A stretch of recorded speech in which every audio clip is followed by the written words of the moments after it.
नमस्कार, म रामविचन सादा। आज तपाईहरुलाई एउटा यस्तो दृश्य देखाउँछु, एउटा मनमोहक दृश्य जसबाट तपाई पनि प्रभावित हुन सक्नुहुन्छ।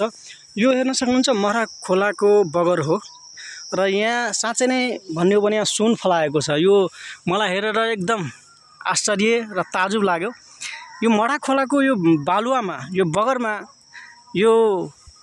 बगरमा यसरी चाहिँ यो गेनाको फूल, यो म्यारीगोल्ड फूल तपाईको झन्डै मलाई लाग्छ यो 5-6 कट्ठैमा यति राम्रो फूल फलाएको छ। यहाँ कति राम्रो।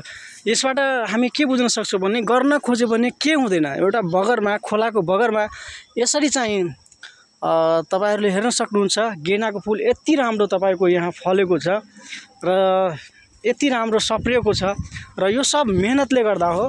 र यस्तो खोलाको एउटा बगरमा यति राम्रो गेनाको फूल फलाउनु भनेको साँच्चै नै यस गर्यो भने के हुँदैन भन्ने यो एउटा उदाहरण हो।